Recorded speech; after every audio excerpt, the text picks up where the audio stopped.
Peter Schrager on the situation for Drake May. He's not worried about the 4 picks because he's got Josh McDaniels. He's got Mike Vrabel. Can't think of a better spot for Drake May. I could definitely think of some. I mean, for sure there are better spots. There's no better spots for him. For a quarterback? You don't think like McVay or Shanahan? You don't have to like those guys, but for a quarterback in an offense? Andy Reid. Yeah, I feel like there's a lot of better spots. Like what?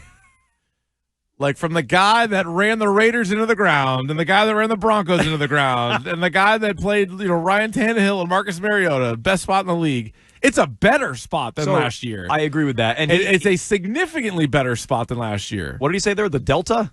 Which I'm loosely familiar with that term. But the difference, more of a JetBlue guy. The difference between coaching a year ago to this year, he is going to be more well coached. Yeah. There's no doubt about that. Yeah, for sure. You can't be more poorly coached than a year ago. It's a much better baseline. But let's not go too far with it. No. Please. I mean, we're going a little overboard there. But I think, last year he is a rookie adjusting to the NFL, and he had what he had around him. So, that had to be a little shell-shocking. And so you get through that, and now you come into this year, and you're like, all right, this is a much more professional, buttoned-up, guys are in, the right roles. Right? Like, Mayo shouldn't have been a head coach, and Van Pelt shouldn't have been a coordinator. And it's like, that's what you got. And now you have guys that have done both of these jobs for years and years and years, so you're automatically in a better situation, let alone the talent around you appears to be better too. 617-779-7937. People saying I complained a lot about Mac Jones. Now I'm going to rip Drake May. Well, that just feels consistent. Trust me, if Mac threw 4 picks at an OTA, I would rip it. And I acknowledge it's just one passing camp in the middle of the offseason. It's not the most significant day on the NFL calendar, but you should be able to acknowledge he turned it over a lot last year. And he did. He had the 10 picks last year, had the 2 lost fumbles. Turnovers were an issue. Yeah. And some people are explaining away some of them. A couple picks for sure. Hunter were Henry on handed one guys. away. Yeah. Kayshon Boutte handed one away. I'm sure he got away with some, too, if you want to go back and really break it down. So the number was the number. And I don't feel like we played that game with all the other quarterbacks. When Josh Allen threw picks early in his career, we mocked him. So I'm just telling you he needs to clean it up. And yesterday didn't feel like a step towards that. And I wonder if we've taken enough of a critical look when we do our win totals, Keith, for instance. You have them for 10, I have them for 9. I have them for a lot. We go through the schedule. We're like, win this, win that. Look at this quarterback. Look at that quarterback. Look at this team. The Patriots are definitely better than they were a year ago. They're more talented. They're more well-coached. It's an easier schedule. They should win more games. Have we taken a critical enough look at May and what he's actually going to be this year? I think that's a fair question. Yeah, maybe we haven't. And I also think, and somebody on Twitch pointed this out the other day, and they're right. When other teams are doing the same exercise, when the Giants and the Browns and the Raiders and the Steelers are doing their who are you playing, they're like, oh, the Patriots? Like, oh, that's a good week. Right. So it does Carolina work Panthers fans probably look at it and go, good. Oh, the Pats, 4-win Patriots Pats? and Drake May? Yeah, now, I think they would be like, all right, they have a competent, successful NFL head coach there now, and like they did spend a lot in free agency. Not all the teams that they played spent a lot in free agency, and some of those teams even lost some of the good players that they had. So, I mean, that one works. This is a good tweet from Matthew. He says, Patriots fans have are so warped that they went from the greatest quarterback of all time to soup can throws from Cam to a crybaby in Mac, who became the worst quarterback ever. So having a glimpse of Drake May doing something competent last year has exploded fans' brains. There's a little bit of, I don't think and I'm not criticizing. It's hard to watch Tom Brady for 20 years. Yeah. And then watch any other quarterback play and properly even be able to rate it. That's fair. So Mac Jones so you have the Cam Newton year, and you're like, what the hell was even this? He's running. People are like, well, you're not including the rushing touchdowns. That was the big argument. Remember, talking up Cam Newton? It's like he's throwing 5 touchdowns. Right. You need to throw more touchdowns. And then you go to Mac Jones, and you see maybe a glimpse. He's a first-round pick, so you're trying to talk yourself into it. And then that just falls off a cliff afterwards. And then last year, you start the year with Jacoby Brissett, which was such a pain in the ass. Ugh. And then you finally go to Drake May. And you're right, there were times where it looked pretty good, so you're trying to really talk yourself into it. Yeah, here's the thing, and here's how I would say it. I still believe in Drake May. Yeah. I believed in him a ton in the pre-draft process. I believed in him when I saw it last year. He should have started over Jacoby Brissett, like you just said, week 1. No-brainer. I liked what I saw in large part in year 1, but it wasn't perfect. He didn't win enough games, and he turned it over too much. So he's got to make strides towards that in year 2. Even though I still believe in him, people act like he's a lock.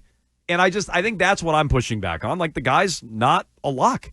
We've seen quarterbacks come out and have good rookie years. Baker Mayfield's a great quarterback now. Awesome. Keefe doesn't like him as much as I do. Him. I'm going to update my rankings for the season. But Baker Mayfield, ping pong between great season, bad season, great season, bad season, and he hasn't really found his footing until he's on his third or fourth team. Well, and like fifth coordinator, fifth coach. Like, he's played for a million different guys. He's not. Let's just not act like Drake May is a lock. I believe in him. Yeah. But I'll tell you right now, I'm not sure that's going to come to fruition.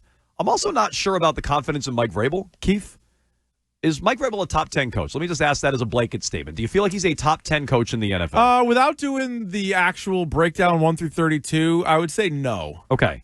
I don't think so either. I don't think it's far from there. Like, that's to play the semantic game. I bet if I did the exercise, he's probably 12. So, like, somewhere in there, 13. Here's the reason I asked. Part of it was sparked by what Schrager said coming back.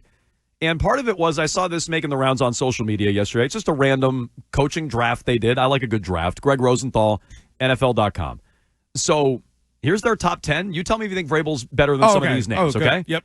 Andy Reid. I think is better. Sean McVay. Better. Dan Campbell. So better. But there's something up there. You got to give Campbell the edge today. Yeah. But this year, by the end of the year, we might look at it and go, yeah, Campbell wasn't really that great. It was all Ben Johnson. Right now, if you could swap the coaches, would you? Like in this particular situation, and I know that's a different question, but like I don't know if I would swap them, but like for the sake of this exercise, I'll say he's better. I think he's had a lot of success. I think I would swap him, but we might talk about this very differently after this year. I acknowledge that. Yeah. Kevin O'Connell. Yeah, I love him. Shanahan. Yes. Better. Shanahan's got issues, but he's a better coach. He's got a ceiling, it seems like, but yeah, he's better. John Harbaugh. Yes, better. Sean Payton. No. I don't like Sean Payton. You'll take Vrabel over Payton. Yeah. I don't like Sean Payton. Payton just went to the playoffs with a rookie quarterback drafted after Drake May. Okay. You got Bo Nix. Okay. Kidding me? I love Bo Nix. Like, I don't love Bo Nix. Matt LaFleur. Yeah, I think he wins a lot of games. D'Amico Ryans. So begrudgingly, yeah, he is. I mean, they had like a little step back, but they're still in the playoffs. So Tomlin, that's the top 10. Tomlin, yeah. Tomlin or Vrabel? Tomlin. Okay. So you don't like Peyton. You have questions about Campbell. So he's like 8 or 9 already. Yeah. Let's get further into it. Jim Harbaugh. Oh, yeah, Jim Harbaugh, definitely. Okay. Sean McDermott. No. I don't love McDermott. Don't you have to give McDermott over Vrabel? No. Just because he has Josh Allen? Yeah. Okay, fine. Yeah. Pete Carroll. Maybe at one point. I'd rather have Vrabel now than Pete. Here are the other names before Vrabel. Tell me if you like any of them. Dan Quinn, Nick Sirianni, Kevin Stefanski, Mike McDaniel. So Dan Quinn, we talked about this last year during the playoffs. I remember I was shocked that Washington hired Dan Quinn over Bill Belichick. And then when you look back on it, you're like, well, Dan Quinn's done pretty well. I think he's better. If you want to crow about Mike Vrabel going to one AFC title game, Quinn's been to an NFC title game and a Super Bowl with different teams. Yeah, I think you have to say Dan Quinn. You wouldn't normally think that, but if you really dig into it, I would say Dan Quinn. I thought Stefanski was a good coach. It's hard to properly figure out Stefanski because all the issues. He's a two-time coach of the year. Yeah. I would take Vrabel over Stefanski. I would too. Yeah. I would too. But I think people would just dismiss him. Sirianni. So another one where I would probably say I'd rather have Vrabel than Sirianni, but the guy just won a Super Bowl. Right. And the same thing you said about Dan Campbell. If you swapped them, would you? So like Campbell, Sirianni, McDermott. Are they great coaches? Sirianni won a Super Bowl by getting out of the way. Yeah, kind of. Yeah. I mean, A.J. Brown almost shoved him in a locker. I don't really respect Sirianni. I think I would take Vrabel over all those guys. Yeah, I don't really respect Sirianni, but I feel like when you look at the two of them, you kind of have to give the edge to Sirianni. Yeah. I think I would take Vrabel over McDaniel. The whole McDaniel experience early on was kind of fun. 2 years ago, I would have taken McDaniel. Yeah. But now I think because the offense looked as bad as it did, I'm like losing a little bit of faith in McDaniel. I'd take Vrabel over him. So we just went through all the different names. What about Ben Johnson? You didn't mention him. This list didn't have any rookie head coaches on there. Would you take Ben Johnson over him? I mean, I'd rather have Ben Johnson. I would have rather have hired Ben Johnson over him as well. Good point. But we don't know. I guess we don't know if he's better. There's no track record there. But so that's why I think 12 is fair. Like he's in the top half. He's clearly in the top half of the league. Yeah, I would say he's outside the top 10, but he's in the top 15. Yep. But when you're talking about bringing along Drake May and there's no better situation and it's perfect for him, let's just not go too far with that. Well, no, because I specifically think just for Drake May, Kevin O'Connell, even Mike McDaniel maybe, but like all those offensive genius guys. I mean, you hate Ben Peyton. Johnson? You hate Peyton, but Peyton. Just for Drake May. Yeah, I think for the team, I'd rather have Vrabel, but for specifically Drake May, I think Sean Payton would probably get a better season out of him. So I think it is overstated to say there's no better situation. It's a good situation, and it's light years better than it was a year ago. Way better than a year ago. But you don't have to go to the next step to be like, no, nowhere else in football you'd rather be. 617-779-7937. Brandon's in Boston. Go ahead, Brandon. Oh, hold on. Let me take you off speaker. I'm that'd be driving. great. Please do, Brandon. Be safe out there. Hey, hello? Yep. Hi, Brandon. What's going on? All right. So, Vegas has the Patriots, 10, 11 wins. No, I don't think this team's good enough to pencil in wins. You hear me? So Drake May won 1 out of 13 games. So you figure the next season coming with is this one. He's probably another game better. So you talk about 2 games. Now with enhancements, with the new acquisitions that the Patriots had, you talk about 3 to 4 wins. So the margins for this team should be 5 to 7 wins. If they go over that, great. But to pencil in wins and have that Bill Belichick and Tom Brady, what's the word I'm looking for? I'm not sure. Yeah, a dynastic, something like that. That's a wild jump around there. So not, one win.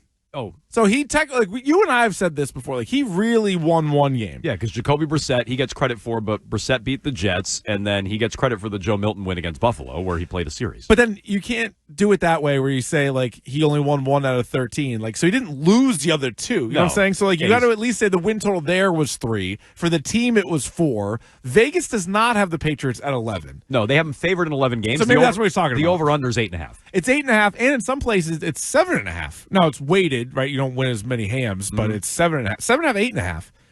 So that's not Tom Brady, Bill Belichick. Those guys' floor was like 12 wins every year.